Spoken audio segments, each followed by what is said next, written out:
It's so hard to see thousands of people, probably like you, try to start their dropshipping store from zero. And they end up either losing money, making no money, just getting a few sales or barely breaking even. And at the end of the day, wasting a whole lot of time. So you want a guaranteed method of making money, right? Well, I hate to break it to you, but there's no guaranteed method. It doesn't exist. And anybody claiming to do so is just simply lying. No one's just gonna hand you $10,000 per month. But in this video, I'm gonna show you the next best thing to that. A simple way which allowed me to make over $100,000 in just 1 month. And to be completely honest, it's more money than I could have ever made the normal dropshipping way. And like with any business, it's not guaranteed, but it's probably the closest thing to a guarantee that you're ever gonna get. So what is it? Let me explain. Well, instead of searching for days, weeks, or even months, try to find a winning product, you're gonna go ahead and try to find a store, which has already had sales in the past. And to check that, you can use any sales tracking source to see if the store is doing more than $10,000 at a bare minimum per month. For example, I went ahead and went on a site called acquire.com where I found a dropshipping store called Shine Mop. Now, Shine Mop was a cleaning supply store, mainly selling mops like this one, where it was a simple product that wasn't just gonna die out through trends or seasonality. Now, this store at the time was doing just shy of 6 figures, doing around 75K per month and making around $20,000 in pure profit. Simply all I did was go to the acquire site, start searching through the different filters on the age of the business, how many sales it's made in the past, ideally under $1 million in sales, and making sure the business was under a year old. Now, the thing is, businesses typically sell for far less as long as they're under 12 months old. Yes, the risk is gonna be far higher, but you're gonna be able to potentially buy the business at a much better price. It had around $700,000 in sales in total, and at only 8 months old and still pretty consistent on the sales, the product was a little bit of a gold mine. I actually went on a few weeks later to buy that store for $35,000 using a different method of financing where I would have to put minimal amounts of cash down, but actually paying the business's cost off from the profits of the business. Now, for somebody who actually believes in their business and the team behind it, as long as you present yourself well enough, you'll be able to buy a cash flowing business for virtually nothing down. Now, admittedly, to be completely honest, this wasn't the first time I've ever done this, and I recommend starting with something much, much smaller. Now, with a $500 budget, I would ideally look for something under 3 months old that's currently cash flowing at least $600 a month in profit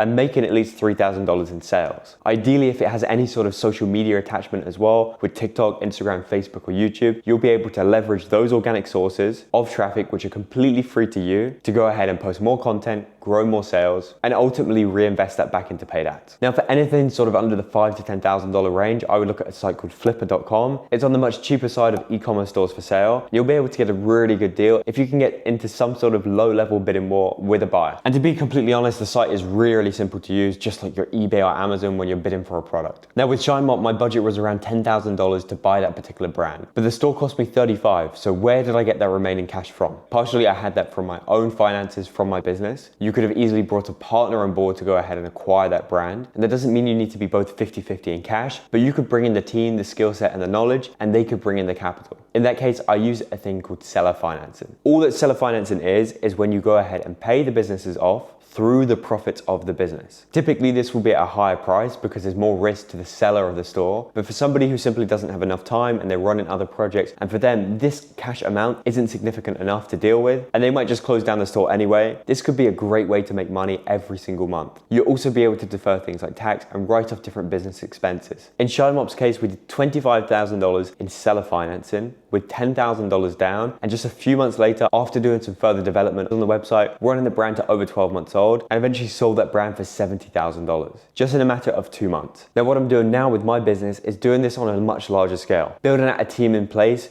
of full in-house professionals, from media buyers to ad creative experts, virtual assistants, and customer support reps. And you can do the exact same thing just by using freelancing sites like Fiverr and Upwork to build out your own mini private equity fund. Then you can add more and more businesses on the top. And once you get a collective of businesses together called a roll-up, you're able to exit that for hundreds of thousands or even millions of dollars. Now, if you think this is some new ultimate business model that I just discovered, you're completely wrong. This is exactly what the big banks and corporations have been doing for years on years, buying out smaller, undervalued companies, growing them in valuation, and then going on to sell them as one large entity. The likes of JP Morgan, Chase Capital, and all these other large private equity and venture capital firms, banks, and corporate conglomerates are all doing this exact same thing, but most people think this is so inaccessible. And the truth is, I think this is the most untapped opportunity right now. 9 out of 10 small businesses on these platforms don't sell within the first 12 months. That means sellers are desperate, try to sell as fast as possible, and are willing to take different methods of financing, just like we did with Shine Mop. Now, once you've found a store, put a deal together, you have to start negotiating back and forth with the seller of the business. And being in a position where there's so many businesses for sale, you're in a real power power play position because you're able to dictate the price to start off with and also the financing terms from the get-go. Explain the pros and cons of a full cash deal at a far lower price and with seller financing. I've explained just a few in the video, but there's endless ways that you can make it for both sides of the table. Now, once you've agreed on the terms, you need to go ahead and send 2 contracts over. With this whole process of buying a business, you want to make sure you're buying the asset rather than the business itself because you don't want to take any debts or liabilities, any negatives from the business onwards when you go ahead and actually buy it. Firstly, you need a thing called an LOI. Now, if you haven't heard of it before, it's called a letter of intent. It just simply outlines what your terms are, what you're looking to buy, and what you're looking to do with the brand in the future. It's non-legally binding, but it's a way to communicate back and forth seriously and show your intent to buy the business straight away. Now, the next contract is a little further on and one just before you transfer the assets called an SPA or a seller purchase agreement. What this is an expanded LOI with all the terms and all the legalities that you'll need. Now, if you don't have those 2 contracts, I know this part seems really complicated and legals can get easily mixed up, but I've actually gone ahead and prepared a full legal template for both of these contracts, and all you need to go ahead and do is follow my Instagram in the link in the description and send me a DM just saying contract. From there, I'll DM you the contracts and the scripts to go ahead and use when negotiating with one of these buyers, completely for free with no strings attached. Now, I'll only be able to see this message if you follow me, so make sure to do that before you DM me. After you've got all your contracts signed, you'll need to do a thing called an escrow. Simply, you'll be paying into the escrow through whatever means of financing and outline your terms, and they'll be handing over all the assets to this one entity. From there, both are released at the same time. If you're both happy with the funds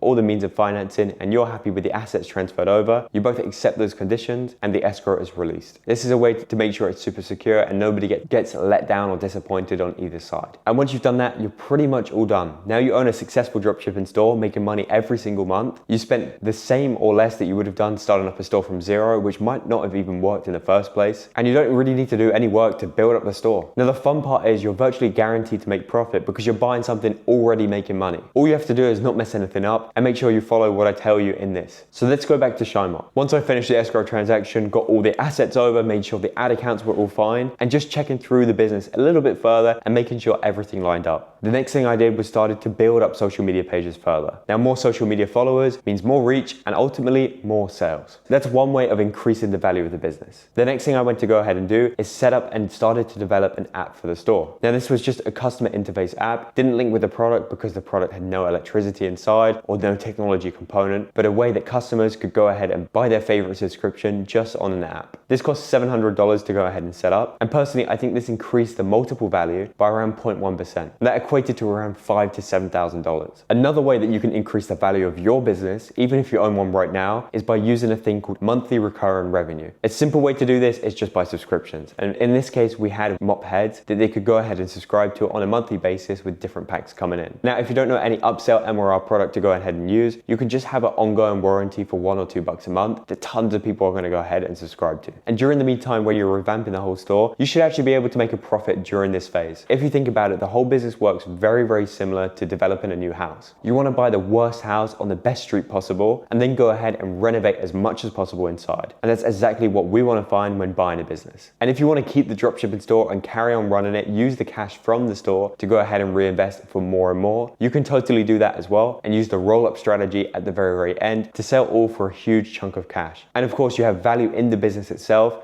You can simply flip it at any time during the process. And because you put a minimal amount down at the start, it's all pure profit. For ShineMob's case, all I did was improve a few simple aspects of the business, spent a little bit to develop the brand further, made the product page cleaner, and I was able to sell the brand for double what I paid for it in just 2 months. With that all being said, I made a profit of around $27,000 after all the fees from brokerages, escrow fees, and platform fees. Now I've probably overcomplicated this a little bit, but the process is extremely easy and it's pretty much guaranteed to make money once you have your first business. It takes a little bit to understand because it's such a secretive space and it's made like that on purpose. So in the first link of the description, you're going to be able to find my free training video on how I bought 12 businesses just like this at 19 years old. All you have to do to go ahead and sign up for this free training is leave your name and email, and then I'll be able to send you all the information attached. Now this is a pretty special opportunity for people who really want to take this seriously and start buying more and more businesses with minimal amounts of cash down. So if you do want to go ahead and buy your first business, go and click that link. So I'll see you in the next one. Ciao.